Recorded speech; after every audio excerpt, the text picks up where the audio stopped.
जय हिंद दोस्तों। मैं राजेश कुमार स्वागत करता हूं आपके अपने परिवार रोजगार सारथी में। उम्मीद है स्वस्थ होंगे, जिंदाबाद होंगे और पेपरों की तैयारी अच्छे से कर रहे होंगे। तो जैसा कि आप लोग जानते हैं कि हम लोग क्या कर रहे हैं, हम लोग कर रहे हैं यूपी पुलिस और एसएससी जीडी 2023-24 की तैयारी। और 23-24 की तैयारी हम लोग क्या कर रहे हैं, हम लोग कर रहे हैं हिस्ट्री को। ओके, तो आप लोगों के लिए एक खुशखबरी और है। एक खुशखबरी क्या है कि आप लोगों को चैनल पर जल्दी ही मैथ के टीचर देखने को मिल सकते हैं। तो जल्दी ही हम कोशिश कर रहे हैं कि मैथ के टीचर भी आपको प्रोवाइड करवा दिया जाए। आज क्या है ना, आज 22 तारीख है, तो राम प्रतिष्ठान जो हुआ है, राम मूर्ति जो स्थापित करी गई राम जी की, तो इसी वजह से पटाखे चल रहे हैं बाहर, आवाज़ आ रही है, थोड़ा शोर हो रहा होगा, मानता हूँ। कोई नहीं, फिलहाल हम अपनी तैयारी पर जारी रखते हैं। राम जी तो विराजमान हो चुके हैं, अब हमें भी अपनी वर्दी पर विराजमान होना है, वर्दी प्राप्त करनी है, तो इसके लिए हमें तैयारी करनी पड़ेगी। ओके, तो चलिए आते अपने टॉपिक क्या है। हमारा टॉपिक है हमारा अकबर। अकबर से पहले हम लोग किसको पढ़ चुके हैं? जैसा कि आप लोग पता है कि हम पढ़ रहे हैं हिस्ट्री, और हिस्ट्री के अंदर हम लोग आधुनिक हिस्ट्री को, प्राचीन हिस्ट्री को पढ़ चुके हैं। और क्या पढ़ रहे हैं हम लोग? अब पढ़ रहे हैं हम लोग मध्यकालीन हिस्ट्री को। और मध्यकालीन हिस्ट्री में हम लोग कौन सा वंश को पढ़ रहे हैं? हम लोग पढ़ रहे हैं मुगल वंश को। और मुगल वंश के किस शासक को हम लोग पढ़ रहे हैं? तो मुगल वंश के जो शासक है कौन, अब हम पढ़ रहे हैं अकबर को। अकबर से पहले हमने किसको जाना था? अकबर से पहले हमने जाना था हुमायूं को, जो कि अकबर के कौन रहेंगे? अकबर के पापा रहेंगे। कौन? अकबर के पापा। ओके, अब हम बात करते हैं अकबर के बारे में। तो अकबर का शासनकाल कब से कब तक बोला जाता है? अकबर का शासनकाल लगभग कितने वर्षों का? 49 वर्षों का शासनकाल है। तो 49 वर्षों का भैया कैसे? जैसे कि इसका शासनकाल कब से कब तक? 1556 से लेके 1605 तक। 1556 से भैया कैसे? 1556 में जब हमने बात करे थे इसके पापा के बारे में, हुमायूं के बारे में, जिसका जीवन क्या रहा था? उलट पुलट जीवन था, जिसका लड़खड़ाता जीवन बोला गया। ओके, तो इसका जीवन भी उसके साथ ही जोड़ा जाता है। कैसे जोड़ा जाता है आगे जानेंगे।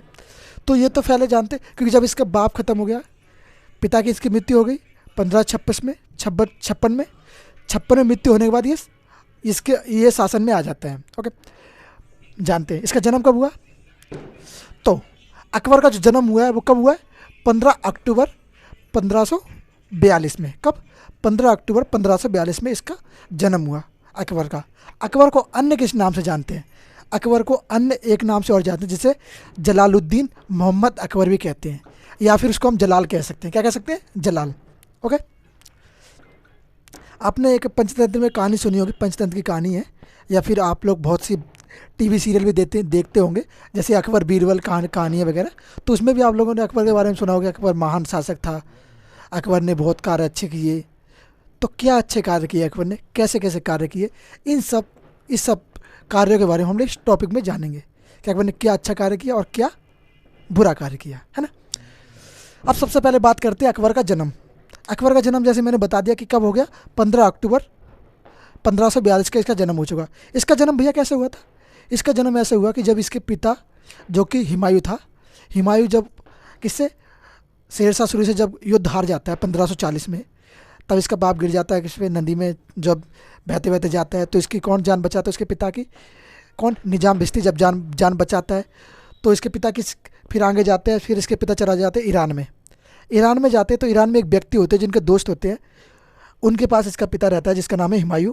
हुमायूं उनके पास रहता है। तो उसी समय हुमायूं एक अपनी शादी कर लेता है एक महिला से। और शादी करने के बाद किससे करता है वो? शादी करता है किससे? हमीदा बानो बेगम से। ओके, तो हुमायूं जब हमीदा बानो बेगम से शादी कर लेता है, तो इन दोनों के जो बोलते हैं, इन दोनों से जो प्रोडक्ट बना है, जो प्रोडक्ट बनता है वो होता है बाबर। इन दोनों से जो प्रोडक्ट आया है वो है बाबर। तो बाबर का जन्म इस समय बोल सकते हैं कि उसके भाग दौड़ में ही बाबर का जन्म हुआ है, क्योंकि पिता के साथ 5 से गद्दी जा चुकी है, फिर भी बाबर का जन्म हो चुका है। ओके, अब बाबर का जन्म वहाँ से हो चुका है। अब हम बाबर के बारे में जानते हैं। तो जन्म हो गया, फिर जन्म हुआ, तो इसका जन्म कहाँ पे हुआ था? तो जन्म इसका कहाँ? राणा बीरसाल के महल में। राणा बीरसाल के महल में इसका जन्म हुआ। कहाँ पे रहने वाले थी? ये थे अमरकोट के रहने वाले। कहाँ पे था ये राणा बीरसाल का महल? ये था अमरकोट में। तो इनका जन्म कहाँ हुआ अकबर का? तो हम कहेंगे कि अकबर का जन्म कहाँ पे हुआ? अमरकोट में हुआ। ओके, तो आप लोगों को याद रखना है कि अकबर का जन्म कहाँ पे हुआ? अमरकोट में हुआ। ओके, अच्छा भैया, अकबर का जन्म हो चुका, हमने अकबर का जन्म करवा दिया। हमने नहीं करवाया, इसके पाप ने किया। हमने अकबर हो गया इसका जन्म। अब क्या करते हैं? अब आते हैं अपने टॉपिक पर। इसकी माता का नाम क्या था? अकबर की माता का नाम क्या होता? तो अकबर की माता का नाम था हमीदा बानो बेगम। क्या था? हमीदा बानो बेगम। ओके, हमीदा बानो बेगम इसकी माता का नाम था। भैया पिता का नाम क्या था? तो पिता का नाम था हुमायूं। क्या नाम था? हुमायूं। हुमायूं इसके पिता का नाम था। हुमायूं किसका लड़का था? हम जान चुके थे कि हुमायूं बाबर का लड़का था। ओके, आप लोगों को पीछे से याद रखना कि कौन किसका पुत्र है। जैसे मैंने एक आपको वो भी बताया था, एक ट्रिक बताई थी कि बहू आजा शाम हो आई। इस ट्रिक को अगर आप लोग अच्छे से रट लेते हो तो आपके सारे टॉपिक याद हो जाएंगे, एक प्रोसेस वाइज किसके बाद कौन आता है। ओके, अच्छा जानते हैं और जानते हैं इसके बारे में क्या है, अकबर का संरक्षक। इससे पहले इधर आ जाओ एक बार। अकबर का संरक्षक, जब अकबर ये बड़ा हो जाता है, जन्म हो जाता है, जन्म के कुछ बाद जब अकबर बड़ा होता है तो करीब 9 वर्ष की आयु थी उसकी उस समय। तो जब 9 वर्ष की आयु थी तो इसको बताया जाता है कि तुम्हारे पिता की मृत्यु हो चुकी है। जब इसको ये बात पता चलती है कि मेरे पिता की मौत हो चुकी है, तो पिता की मौत में फिर ये क्या करता है कि इसके जो एक संरक्षक होते हैं, कौन, 9 वर्ष की आयु में गजनी का इसे सूबेदार बना दिया गया। इसे भाई सूबेदार बना दिया गया, अब तुम गजनी को संभालोगे, कि सीखो, रणनीति सीखो। पहले क्या होता था ना, छोटे जो बच्चे होते थे उन्हें कहीं ना कहीं का सूबेदार बना दिया करता था। राजाओं के जो बच्चे हुआ करते थे, अगर किसी राजा के 4 बच्चे हैं तो वो अलग अलग स्थानों के उन्हें सूबेदार बना दिया करते थे। क्यों बनाते थे भैया सूबेदार? तो भैया सूबेदार इसलिए बनाते थे वो कि ये बच्चे वहाँ पे सूबेदारी करेंगे तो रणनीति सीखेंगे, शासन करने की रणनीति, युद्ध करने की रणनीति, और कैसे आगे बढ़ना, ये सब रणनीति वो लोग सीखेंगे। तो इसलिए राजा ये कार्य करते थे। तो इसको भी इसके पापा ने बोला था कि ये ऐसे ऐसे इसको ले जाओ। तो जब इसको ले गए तो इसको सूबेदार बना दिया गया। कहाँ का सूबेदार बना ये बना सूबेदार गजनी का। जब ये 9 वर्ष की आयु में सूबेदार बना तो उस समय इसका संरक्षक कौन था? तो उसका एक व्यक्ति उस समय इसका संरक्षक रहा है, वो था कौन? मुनीम खां। मुनीम खां इसका संरक्षण करता है। संरक्षक का मतलब भैया कौन होता है? संरक्षक का मतलब वो होता है कि जो कोई व्यक्ति है या कोई बच्चा है, अब ये बालक है, 9 वर्ष की आयु कोई उम्र होती है सूबेदार बनने की, तो ये बालक ही है ना। तो ये बालक, इसको कुछ कोई तो बताएगा कि भाई तुझे करना क्या है, कैसे करना है। इसकी रक्षा भी करनी होती है दूसरे लोगों से कि मार ना दे, क्योंकि राजा का बेटा है, आगे जाके इसको ही राजा बनना है, इसलिए ना। तो इसका संरक्षक कौन होता है? ये इसको इन्फॉर्मेशन देने वाला, इसकी रक्षा करने वाला, इसको बताने वाला कि तुम्हें करना क्या है आगे। तो इसका संरक्षक कौन हुआ? इसका संरक्षक हुआ कौन? मुनीम खां। कब से कब तक इसने संरक्षण किया इसका अकबर का? तो इसने किया है कब से कब तक? 1551 से लेकर 1556 तक। 1551 से लेकर 1556 तक तो इसने संरक्षण किया। उसके बाद आ जाइए इधर। उसके बाद हम देखते हैं अकबर का संरक्षक। ये अकबर का दूसरा संरक्षक है और ये महत्वपूर्ण रहेगा। ओके, ये क्या है? जब अकबर के पापा की मृत्यु हो जाती है 1556 में, ओके, किससे? दीन पनाह पुस्तकालय से गिर के, जो उन्होंने बनवाया था ना, दीन पनाह पुस्तकालय उसने बनवाया था, तो उस पुस्तकालय से गिर के उसकी मौत हो जाती है। तो जब मौत होती है तो उस मौत के बारे में इसको इन्फॉर्मेशन कौन देता है कि तुम्हारे पिता की मौत हो चुकी है? तो जो ये होता है ना बहराम खां, ये व्यक्ति जो बैराम खां है, ये बैराम खां अकबर को इन्फॉर्मेशन देता है कि तुम्हारे पिता की मृत्यु हो चुकी है, अब तुम्हें ही शासन संभालना होगा। तो फिर ये क्या करता है? बैराम खां क्या करता है? बैराम खां क्या करता है? इसका राज्याभिषेक करवा देता है। कितनी वर्ष की आयु में इसका राज्याभिषेक करवा दे भैया? तो इसका जो राज्याभिषेक होता है वो 14 वर्ष की आयु में बैराम खां अकबर का राज्याभिषेक करवा देता है। ओके, कितनी वर्ष की आयु में? 14 वर्ष की आयु में। अब सोच लो, 14 वर्ष की आयु में एक छोटे से बच्चे को राजगद्दी दे दी गई कि इसको तुम संभालो, पर 14 वर्ष की आयु में वो थोड़ा ना संभाल सकता था। तो उसके लिए क्या किया कि ये जो बैराम खां था इसका संरक्षक बन गया। ये बैराम खां इसका संरक्षक कब से कब तक रहेगा भैया? तो ये संरक्षक कब से कब तक रहा? 1556 से लेकर 1560 तक। कब से कब तक रहा? 1556 से लेकर 1560 तक। बैराम खां जो था उसको जो अकबर था ना, उसके पिता ने एक उपाधि दी थी। किसने? हुमायूं ने। हुमायूं ने क्या उपाधि दी इसको? खाने खाना की उपाधि। क्या दी? खाने खाना की उपाधि। किसने दी? हुमायूं ने। किसने? हुमायूं ने। किसने उपाधि दी? खाने खाना की हुमायूं ने दी। किसको? बैराम खां को। भैया उपाधि दे दी। चलिए अब आगे आ जाइए।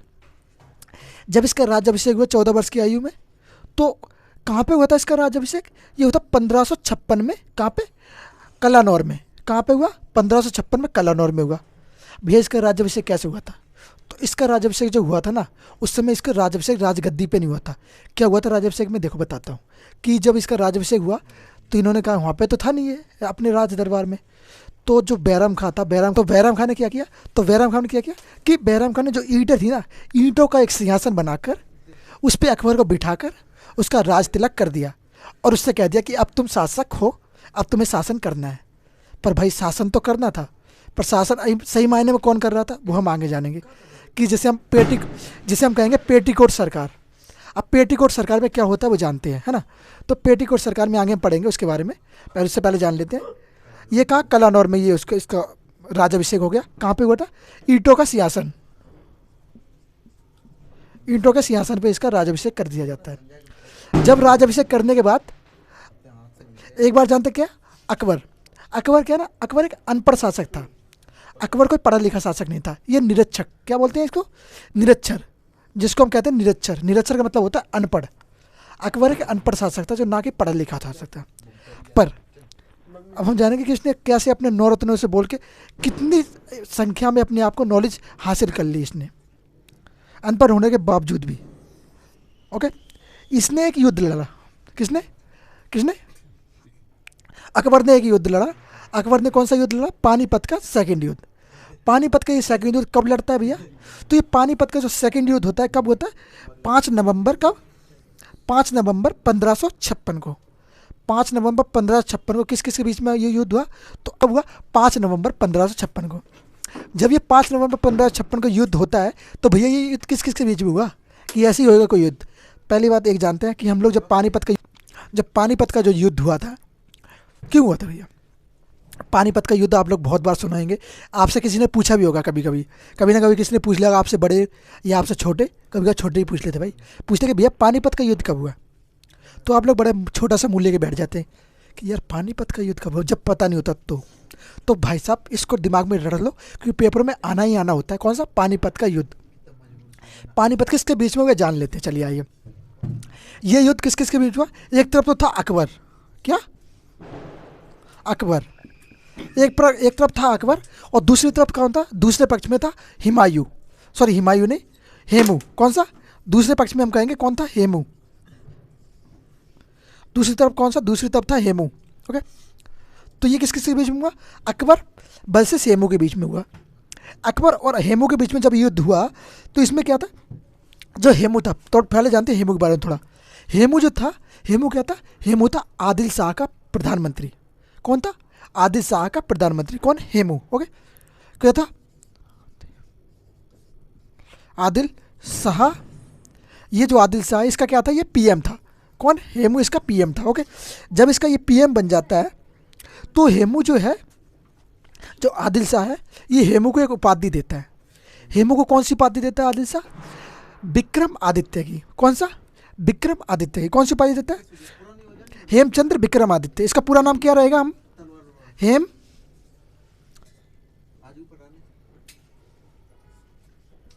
हेमचंद्र विक्रमादित्य। क्या रहेगा इसका पूरा नाम? विक्रम आदित्य।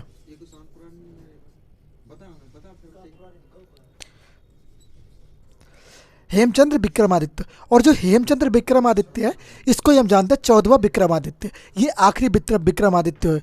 अब हम इससे एक बात समझ जाते हैं कि भैया कुल कितने विक्रमादित्य हुए हैं? तो हम कहेंगे कि भैया कुल 14 विक्रमादित्य हुए हैं, और 14 में से ये आखिरी विक्रमादित्य था। कौन सा? हेमचंद्र विक्रमादित्य। तो इसको उपाधि किसने दी थी? तो ये एक उपाधि थी। उपाधि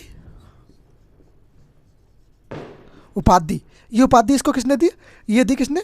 आदिल शाह ने। और ये हेमू कौन था? आदिल शाह का प्रधानमंत्री था। ओके, यहाँ तक हम लोग जान चुके कि हेमू आदिल शाह का प्रधानमंत्री था। और आदिल शाह कौन था? आदिल शाह सूरवंश का 7वां शासक। कौन सा? सूर जो वंश था, सूरवंश का वो आखिरी शासक था। जैसे शेर शाह सूरी था ना, तो ये सूरवंश का कौन सा, अगर हम कहें तो ये क्या था? सूर का 7वां शासक। सूरवंश का 7वां शासक। कौन सा? सूरवंश का 7वां शासक। ओके, और क्या था? हेमू ने, जब हम हेमू के बारे में यहीं पे बात कर लेते सारी, जो ये हेमू है, हेमू ने क्या किया? हेमू ने कुल कितने युद्ध लड़े भैया? तो हेमू ने भैया कुल 24 युद्ध लड़े, और उसमें से कितने युद्ध ये जीता? तो कुल 24 युद्ध में से ये 22 युद्ध को जीत जाता है। कितने? 24 में से क्या किया इसने? 24 लड़े, जिसमें से क्या हो? 22 को ये जीत जाता है। 24 में से इस 22 युद्ध को ये जीतता है। ओके, तो ये भैया कितने युद्ध हुए इसमें? 24 युद्ध किए इसने, और 24 में से कितने? 22 युद्ध जीते, जिसे क्या कहा जाता है? इसे 22 युद्ध जीतने का श्रेय दिया जाता है। ओके, क्या किया जाता है? श्रेय दिया जाता है। ओके, 22 युद्ध जीतने के को श्रेय दिया जाता है किसको? हेमू को, जिसको हम क्या कहते हैं? हेमचंद्र विक्रमादित्य। इसको कितनी? 14वां विक्रमादित्य की इसको उपाधि दी गई है। ये 14वां विक्रमादित्य, आखिरी विक्रमादित्य। ओके, इतना हम सब कुछ के बारे में जान चुके हैं, अकबर वर्सेस हुमायूं के बारे में। तो भैया इस युद्ध में जीता कौन था ये तो बता दूं। इस युद्ध में कौन जीता? इस युद्ध में भाई साहब अकबर जीत जाता है। कौन जीत जाता है? अकबर जीत जाता है। अब हम जानेंगे पेटीकोट सरकार के बारे में कि भैया पेटीकोट सरकार क्या थी, है ना। चलिए ऊपर वापिस, टॉपिक क्या चल रहा है हमारा? चल रहा है अकबर। हमारा टॉपिक है अकबर। क्या टॉपिक है? अकबर। अकबर के बारे में हम लोग जान चुके थे कि वो कैसे कैसे उसका जन्म हुआ, कैसे कैसे वो राजगद्दी पर बैठा, कौन सा सिंहासन मिला इसको। ओके, ये सब इसके बारे में हम लोग जान चुके थे। अब हम बात करते हैं एक सरकार के बारे में। कौन सा? पेटीकोट सरकार। ये पेटीकोट सरकार भैया क्या होती है? तो सबसे पहले जानते हैं इसके बारे में, इसका इसका इतिहास क्या रहा है, क्यों इसको कहते हैं पेटीकोट सरकार। सबसे पहले बात करते हैं कि जब आप लोगों ने देखा होगा कि बच्चे का जब कभी जन्म होता है तो उसको क्या एक दाइमा होती है। पहले जब बच्चों का जन्म होता था तो दाइमा होती थी ना, वो बच्चों की देख रेख करती थी, बच्चों की देख रेख वही करती थी, और दूध वगैरह पिलाना वो काम उसका होता था, है ना। तो राजा महाराजा में क्या होता था ये सीन कि राजा महाराजा में क्या करते थे, जो दाइमा होती थी, जो ज़्यादा समझदार दाइमा होती थी ना, तो राजा क्या कहता था कि मेरा जो बच्चा है इसको तुम दूध पिलाओगे। इससे क्या होता है कि बच्चा उसकी तरह बुद्धिमान हो जाए, ये पहले सोचते थे रोज़। तो एक दाइमा थी, तो वो दाइमा इसके देख रेख करती थी। ओके, तो दाइमा थी वो अकबर की देख रेख किया करती थी, और ये अकबर क्या उस दाइमा के चक्कर में पड़ गया। जब ये बड़ा हुआ 9 वर्ष की आयु तक, मैंने बताया था कि 9 वर्ष से आयु तक वो सही था। जब 14 वर्ष की आयु में जब ये शासक बना, शासक बनने के बाद ये पड़ गया किसमें? ये दाइमा के चक्कर में। और दाइमा के चक्कर में यहाँ पे थी महिलाएं, तो ये क्या महिलाओं के भोग विलास में आ गया। अब ये महिलाओं के बीच में रहने लगा, महिलाओं की सारी बात मानने लगा, मतलब एक प्रकार से बोलते पूरा उसमें लीन हो गया महिलाओं में, भोग विलास में। तो इसने कहा कि अब क्या करूं, तो इसने कोशिश करी कि इससे निकलना कैसे मुझे। तो इसने फिर एक दिन इसको पता चला कि एक दिन इसको पता चला कि ये जो दाइमा है, ये दाइमा सही नहीं है, ये दाइमा मेरा राजपाट लूटने की कोशिश में है। तो इसको जब ये बात पता चली तो इसने क्या किया कि इस दाइमा को क्या किया, इस पेटीकोट सरकार से क्या किया, मुक्ति पाने के लिए इसने क्या किया, 1562 में हरमदल से मुक्ति पा ली। हरमदल का मतलब क्या है? वही अंदर, मतलब महिलाओं में फंसे रहना, वहाँ पे सब चीज़ें करना। ये महिलाओं के पास जाता था, रात रात भर नहीं आता था, वगैरह वगैरह बहुत सारे कार्य करता था। तो ये क्या रहा, शासन पे ध्यान ही नहीं है इसका, महिलाओं के बीच में बातचीत करना, महिलाओं के बीच में रहना 24 घंटे, मतलब भोग विलास में लगा रहना पूरे दिन। तो ये कार्य करता था। तो इससे निकलने के लिए इसने क्या किया, सबसे पहले ये हरमदल से मुक्ति पाई, इससे बाहर निकला। फिर इसको पता चला कि ये जो दाइमा है ये इसकी हरकतें ख़राब नहीं है, ये हमारा शासन अत्याचारी है। तो इसने क्या किया, ये जो इसको पता चला कि इसका लड़का जो है वो इसमें इसके शामिल है, तो इसने क्या किया, सबसे पहले इसके लड़के को लुढ़काया कि भाई सबसे पहले तू निकल। इसके लड़के का नाम क्या था? आदम खां। सबसे पहले इसने आदम खां को लुढ़काया कि भाई तू निकल, तू मेरा राजपाट लेना चाहता, आ जा, तुझे दूँ राजपाट। सबसे पहले इसको लुढ़का दिया। जब इसको लुढ़काने के बाद इसका काम ख़त्म हुआ, फिर आते हैं नीचे, फिर इसने थोड़ा काम करना चालू किया। जब इसने काम करना चालू किया तो 1562 के बाद इसने कुछ टैक्स समाप्त किए, कुछ टैक्स ख़त्म करे। तो वो टैक्स कौन कौन से थे जरिए जानते हैं। जैसे कि पहला टैक्स कौन सा? दास कर, जिसे बोला दास प्रथा। सबसे पहले इसने एक प्रथा खत्म करी जिसे बोला दास प्रथा। इसने दास प्रथा को ख़त्म कर दिया, पूरी तरीके से समाप्त कर दिया। बोला कि आज से क्यों ही किसी का दास नहीं रहेगा। पहले क्या होता था ना, लोगों को खरीदा करते थे, खरीदारी करते आप लोगों ने सुना होगा कि उसने उसको खरीद लिया था। तो ये कहता, बहुत पहले लोग बाग एक दूसरे को खरीदा करते थे। कोई बड़ा आदमी तो किसी छोटे आदमी खरीद लिया, अपने पास इतने महीने का वो बना लेता है कि तुम इतने मेरे पास इतने महीने तक रहोगे। तो ये कहते खरीद लिया करते थे। तो ओके, तो क्या हुआ, इसने क्या किया, 1562 में दास प्रथा को समाप्त किया। ओके, फिर क्या किया, फिर एक और 1563 में 1563 में क्या किया कि 1563 में इसने तीर्थ यात्रा कर को समाप्त कर दिया। 1563 में क्या कहा कि आज से जो तीर्थ यात्रा कर लगाया जाता है उसको समाप्त किया जाता है। तीर्थ यात्रा कर कौन सा था भैया? तीर्थ यात्रा कर वो वाला करता जिसमें क्या होता था कि एक व्यक्ति दूसरे स्टेट में अगर प्रवेश करना चाहता है तो उसे उसका शुल्क देना होगा, उसमें जाने का उसको शुल्क देना होगा। तो वो उसने कहा कि भैया सबको कहीं ना कहीं जाने की आज़ादी है, अकबर ने कहा कि सबको सही कहीं ना कहीं जाने की आज़ादी है, तो ये शुल्क क्यों लिया जा रहा है उनसे। तो अकबर ने कहा मैं आज से ये शुल्क समाप्त करता हूँ। तो इसने भाई साहब ने क्या किया, इस शुल्क को भी समाप्त कर दिया। ओके, तीर्थ यात्रा का समाप्त हो गया। फिर उसके बाद आए 1564 में। 1564 में इसने क्या किया, 1564 में एक जजिया कर लगता था। जजिया कर था कि ये धार्मिक कर था। धार्मिक कर का भैया कैसा, ये धार्मिक कर था कि उन पर लगवाया जाता जो गैर मुसलमान लोग थे, जो गैर मुस्लिम थे, उन पर ये कर लगाया जाता जिसको कहते हैं धार्मिक कर या पूरे जजिया कर। तो ये जो 1200 बार बार याद आ रहा है, 1564 में जो कर लगाया गया उस कर को इसने समाप्त कर दिया। बोला किसी का कोई धर्म नहीं होगा, सेम जो जो जो अपना धर्म मानते सब अपना धर्म माने, कोई फ़र्क नहीं पड़ता। तो इसने कहा कि ये 1264 में जजिया कर समाप्त कर दिया, जो एक धार्मिक कर हुआ करता था, समाप्त किया। उसने क्या कहा फिर उसके बाद यह है 1575 में। 1575 में क्या किया, 1575 में इबादत खाना इसको समाप्त किया। एक इबादत खाना खा हुआ करता था, उसको इसने समाप्त कर दिया। फिर क्या किया, फिर उसके जस्ट 4 वर्ष बाद, 4 वर्ष बाद अकबर ने क्या कार्य किया, 4 वर्ष बाद अकबर ने किया 1579 में। 1579 में क्या किया, मजहर की घोषणा करी। मजहर की घोषणा कैसी कि राजा जो होगा, राजा खड़े होके अपने दरबार में आया, खड़ा होगा, वहाँ से लोग उसको देख सकते हैं मजहर पे आके। जैसे होता ना, जैसे अभी आप शाहरुख खान को देखते हो ऐसे हाथ फैलाते ना, तो वो एक प्रकार से मजहर हो गया। पर वहाँ पे क्या है, राजा एक मजहर सा बना होता है, उसके जंगला सा उसके पीछे से देखा करता था लोगों को, अपनी प्रजा को, तो प्रजा उससे मिलने आ सकती थी। तो उसने इसकी घोषणा करी कि आज से ऐसा हुआ करेगा। ओके, फिर क्या हुआ 1582 में। 1582 में क्या हुआ, दहसाला प्रथा, एक प्रथा चलती जिसका नाम था दहसाला प्रथा, इसको इसने समाप्त किया। और क्या किया, जस्ती प्रथा, इसकी एक इसने शुरुआत करी। कौन सी एक प्रथा थी जिसका नाम था, जिसने इसको शुरू किया वो कौन था, जिसने इसको शुरू किया वो था टोडरमल। टोडरमल कौन है, टोडरमल इनका मंत्री रहेगा एक प्रकार से, जो इनके 9 रत्नों में शामिल भी होगा। कौन, ये अकबर के 9 रत्नों में से एक रहेगा। कौन, टोडरमल। ओके ओके, इसकी इसने शुरुआत करी। किसने शुरुआत करी, हम जानेंगे किसने, टोडरमल ने। ओके, फिर आइए इधर जानते हैं, फिर जानते कौन सा, 1582 में। 1582 में इसने क्या किया, 1582 में इसने क्या, दिन इलाही को अपनाया। इसने क्या किया, आइए दोस्तों क्या हुआ, 1582 में इसने क्या किया, 1582 में इसने दिन इलाही को अपनाया। क्या भैया, दिन इलाही को अपनाया। इसमें किसने अपनाया इसको, तो दिन इलाही इसने शुरुआत करी। इसको अपनाया किसने, इसको अपनाया बीरबल ने। भैया तो बीरबल का असली नाम बताइए मुझे आप लोग, 1 मिनट अब बताइए, बीरबल का असली नाम क्या है। तो बीरबल का असली नाम है महेश दास। क्या है बीरबल का असली नाम, बीरबल को महेश दास के नाम से भी जानते हैं।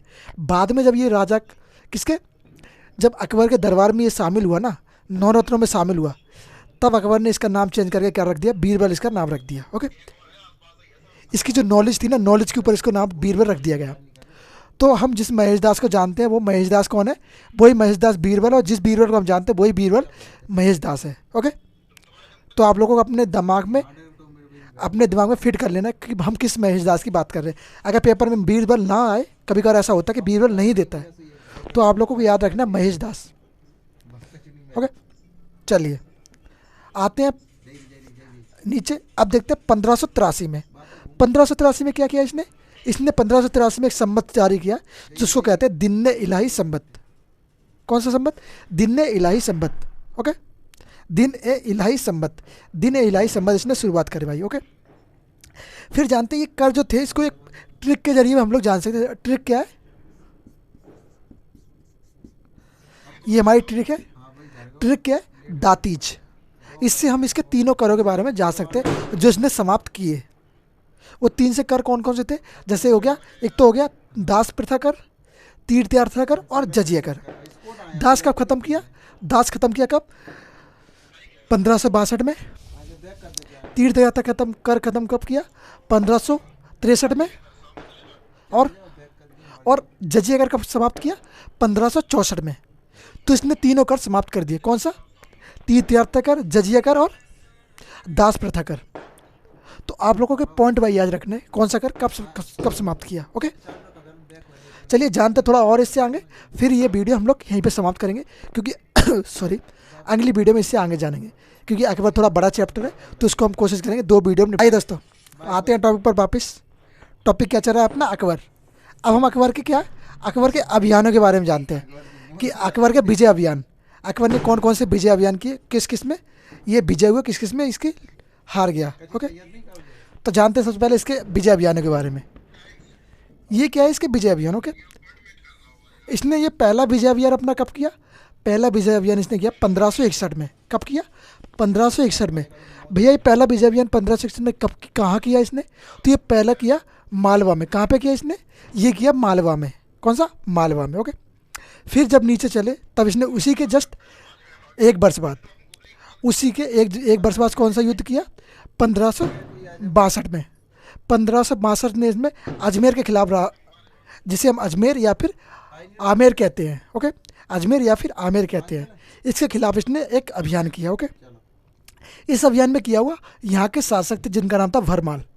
कौन? भरमाल। ओके, यहाँ के शासक थे जिसका नाम था भरमाल। यहाँ के शासक थे भरमाल। इसने क्या किया? ये जो भरमाल था इसने क्या किया? अकबर की अधीनता स्वीकार कर ली, क्योंकि भरमाल जब इसमें हार जाए तो अकबर कहता है कि या तो तुम मेरी अधीनता स्वीकार करो या मैं तुम्हें लुढ़का दूंगा, या मेरी अभी अधीनता स्वीकार करो। तो इसने भरमाल ने सोचा मरने से बढ़िया तो अधीनता ही स्वीकार कर लेता हूँ। तो फिर इसने क्या किया कि भरमाल ने क्या किया कि इसकी अधीनता स्वीकार कर ली। किसकी? अकबर की अधीनता स्वीकार करी, और अपनी बेटी, जिसकी बेटी थी एक, जिसका नाम था हरकाबाई। हरकाबाई, जिसे हम किस नाम से जानते हैं? जोधाबाई के नाम से जानते हैं। क्या नाम जानते हैं?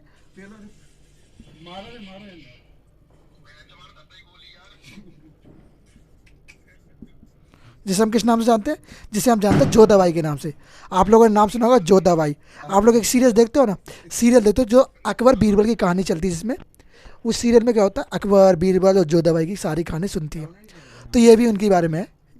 ये पर हम लोग टॉपिक पढ़ रहे हैं, वो एक सीरियल है, उसमें भी कुछ बातें सच्ची घटना पर आधारित होती हैं। ओके, आइए, जैसे कि इसने क्या किया, फिर जो भरमाल था इसने अपनी लड़की की शादी किससे करवा दी? अकबर से करवा दी। इसने कहा कि यार चलो हार तो गया ही हूँ, अब जो मेरी पुत्री है इसकी शादी इससे करवा देता हूँ, तो कम से कम संबंधी बन जाएगा इसके साथ। तो एक प्रकार से इसका रिश्ता बन गया उसके पास। किसका? ससुर और दामाद का। ओके, तो इस दोनों का रिश्ता बन गया। ओके, तो ये जो जिससे शादी करवाई वो कौन थी? वो थी जोधाबाई। इसका नाम क्या? लड़की का नाम क्या था? उसकी लड़की का नाम था जोधाबाई, जिसे हम किसके नाम से जानते हैं? हरकाबाई नाम से भी जाना करते हैं। ओके, तो ये थी हरकाबाई, जिसे हम जोधाबाई के नाम से जानते हैं, या हरकाबाई कह लो, जोधाबाई कह लो, नाम उसके दोनों है ना। तो बस आपको याद रखना है कि किसका नाम है। कभी पेपर में जोधाबाई ना देके क्या कहता है कि पेपर में देता है हरकाबाई, कि अकबर की बीवी का नाम क्या था। तो आपको याद रखना कि हरकाबाई अकबर की बीवी का नाम था। ओके, याद रखना है। आ जाइए, अब इधर आते हैं 1564 में। 1564 में इसने फिर एक युद्ध किया, या बोलें कि अभियान किया 1564 में। तो ये अभियान कब किया? किसके खिलाफ किया? ये था गोंडवाना। किसके खिलाफ? गोंडवाना के खिलाफ। तो गोंडवाना के खिलाफ, यहाँ पे गोंडवाना में कौन रानी थी, या बोले तो कौन राजा था? तो गोंडवाना में एक रानी हुआ करती जिसका नाम था दुर्गावती। कौन? दुर्गावती, रानी दुर्गावती। इसने इसका विरोध किया, इसका सामना किया। किसका? अकबर का। पर यहाँ पे भी अकबर विजयी हुआ। ओके, ज़्यादातर युद्ध में ये विजयी होता था।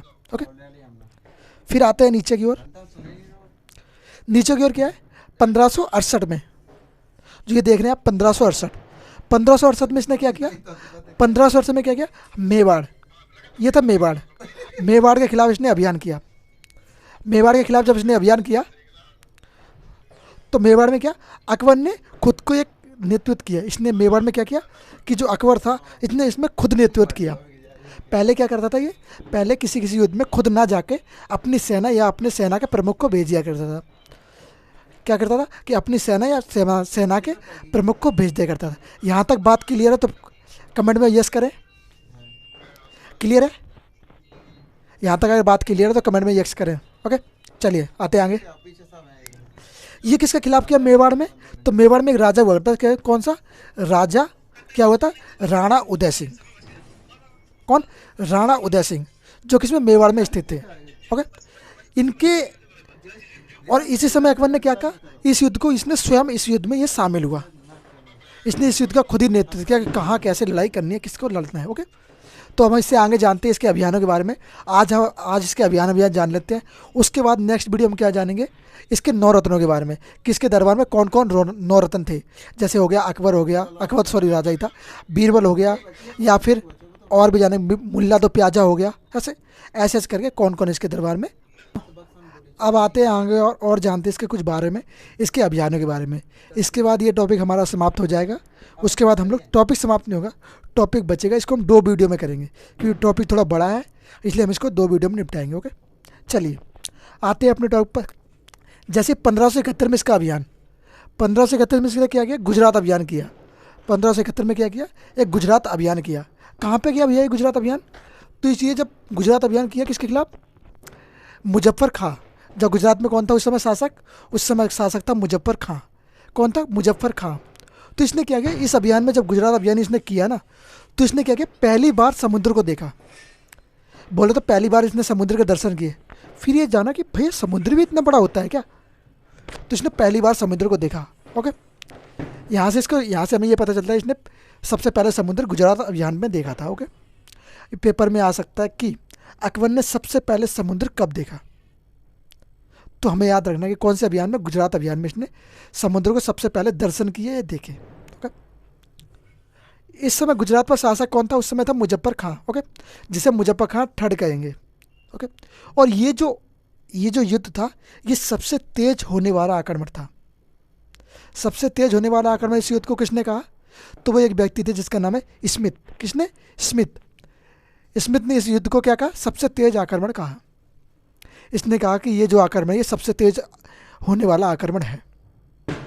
कौन व्यक्ति, स्मिथ व्यक्ति। ओके, फिर नीचे आ जाइए। फिर एक युद्ध बहुत ही प्रसिद्ध है, बहुत ही हम लोग जानते हैं, उसको जानते हैं हल्दी घाटी युद्ध के नाम से। एक युद्ध है जिसका नाम है हल्दी घाटी युद्ध। हल्दी घाटी युद्ध भैया किस किस के बीच में हुआ, तो ये 1576 में। कब हुआ, 1576 में। कब, 1576 में किस किस के बीच, अकबर और महाराणा प्रताप के बीच। किसके बीच, अकबर और महाराणा प्रताप के बीच हुआ। ओके, युद्ध किसके बीच, अकबर एवं महाराणा प्रताप की तरफ। एक तरफ तो अकबर था और एक तरफ महाराणा प्रताप जी। ओके, फिर क्या हुआ, इनके साथ में कौन था अकबर के सामने, अकबर के साथ मान सिंह और असफ खां। अकबर के साथ कौन था, मान सिंह एवं असफ खां था। और इसके साथ महाराणा प्रताप के साथ कौन से, हबीब खां। महाराणा प्रताप की तरफ से कौन, हबीब खां, और अकबर की तरफ से मान सिंह प्लस असफ खां। ये 2 व्यक्ति शामिल थे। ओके, इनकी तरफ ये, इसकी तरफ ये। ओके, फिर ये महाराणा प्रताप के बारे में थोड़ा जानते हैं कैसे। जैसे कि महाराणा प्रताप के बारे में बताया जाता है कि उनका जो भाला था वो करीब 84 किलो का, ऐसे बताया जाता है। एक लंबे चौड़े अच्छे खासे शरीर के लिए व्यक्ति थे। बोला जाता है कि 6 से 7 फीट की उन्हें ऊंचाई थी, 8 फीट के करीब ऊंचाई थी। ओके, तो सोचो इस ऐसे व्यक्ति की क्या ही वो रहा होगा। ओके, तो जानते हैं महाराणा प्रताप के बारे में थोड़ा। जैसे कि महाराणा प्रताप, इनका राज्य कौन सा था, ये किस राज्य से संबंध रखते थे, ये रखते थे कुंभलगढ़ से। कहाँ से, कुंभलगढ़ से ये संबंध रखते थे। ओके, महाराणा प्रताप जी। ओके, इनका जो घोड़ा था, घोड़े के बारे में आप लोगों ने बहुत जाना होगा कि घोड़ा इनका चेतक घोड़ा जो बड़ा ही प्रतापी था कि वो छलांग इतनी ऊंची मारता था पूछो मत, है ना। उसकी छलांगें बहुत ऊंची ऊंची हुआ करती थी। युद्ध में वो बहुत अच्छी रणनीति रखता था। युद्ध के लिए वो बोल सकते हैं अच्छी तरह से प्रेरित, क्या बोल सकते हैं कि अच्छी तरीके से एक प्रशिक्षित था। उसको अच्छी तरीके से ट्रेनिंग थी कि युद्ध में लड़ना कैसे है घोड़े को। तो ये अच्छा सा इनका घोड़ा चेतक था। ओके, चेतक की भी बाद में मृत्यु हो जाती है, हम जानेंगे कैसे हुई। ये घोड़ा इनका चेतक। ओके, जो इनका हाथी का नाम था, इनका एक हाथी भी था जिसका नाम क्या था, राम प्रसाद। हाथी का नाम क्या था, राम प्रसाद। ओके, इनके एक हाथी था जिसका नाम था राम प्रसाद। ओके, ऐसा लग रहा है कि किसी आदमी का नाम है, पर ये जनरली राम प्रसाद हाथी का नाम था। ओके, ओके, आइए इधर आते हैं। आप जानते इसका एक और युद्ध है जो हुआ 1599 में 1599 से लेके 1600 के बीच। कब हुआ, 1599 से लेके 1600 के बीच में। ये युद्ध कब हुआ, ये हुआ अहमदनगर में। कहाँ पे हुआ, अहमदाबाद बोल गया, अहमदनगर में। कहाँ पे हुआ, अहमदनगर में। वहाँ पे अहमदनगर में उस समय शासिका कौन थी, तो उस समय शासिका थी कौन, चांद बीबी। कौन, चांद बीबी। शासिका कौन थी, वो थी चांद बीबी, उस समय शासिका थी। ओके, फिर 1601 में एक युद्ध हुआ। 1600 में क्या हुआ, अलीगढ़ का किला इसने जीत लिया। जब इसने युद्ध किया तो युद्ध में इसने एक किला जीता जिसे हम जानते हैं अलीगढ़ के किले के नाम से। उस किले को किसने जीत लिया, अकबर ने जीत लिया।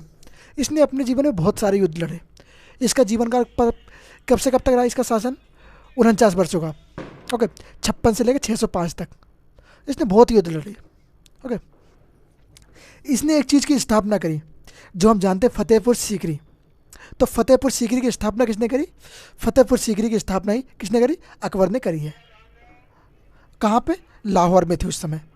ओके, अब हम जानते हैं कब करी थी इसकी स्थापना। तो इसकी स्थापना करी कब, 1585 में। कब करी है, 1585 में, 1585 में। ओके, ये तो थी अकबर के बारे में सारी जानकारी। सारे तो नहीं कहेंगे, अभी आधी इन्फॉर्मेशन है, इसके अभियान तक हम लोग आ चुके हैं।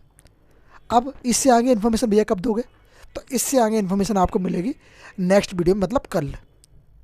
ओके, क्यों, क्योंकि अभी वीडियो पूरी बनाऊंगा तो आपको लंबी वीडियो हो जाएगी, फिर आप लोग देखते भी नहीं हो और फिर देख भी नहीं पाओगे इतनी लंबी। ओके, तो कोशिश करें कि इतनी में अभी समाप्त करते हैं, आगे फिर नेक्स्ट वीडियो में आगे से टॉपिक चालू करेंगे। ओके, तो वीडियो अच्छी लगी है तो लाइक शेयर सब्सक्राइब जरूर कर दिया करें, लाइक ठोक दिया करें जमा के, कि लाइक भी टूट जाए इतनी ज़ोर से दबा दिया करो, समझे, पर दबाना एक बार है, 2 बार नहीं। ओके, और सब्सक्राइब भी जरूर कर दीजिए, बेल आइकन जरूर दबा दीजिए, और अपने दोस्तों के पास और पर्सनली अपने उन दोस्तों के पास जरूर शेयर कर दीजिए जिससे आप ज़्यादा लगाव रखते हैं, जिसके रात में चैटिंग चलती रहती है आप लोगों की। ओके, उनके पास जरूर शेयर कर देना। ओके, शेयर करिए, और क्या करना है, शेयर करने के बाद अपने चैनल को सब्सक्राइब कर लीजिए। आपका परिवार है, आगे बढ़ाओगे, आगे बढ़ेगा, विकसित होगा। ओके, चलिए इसी उम्मीद के साथ मिलते हैं नेक्स्ट वीडियो में। जय हिंद, जय भारत।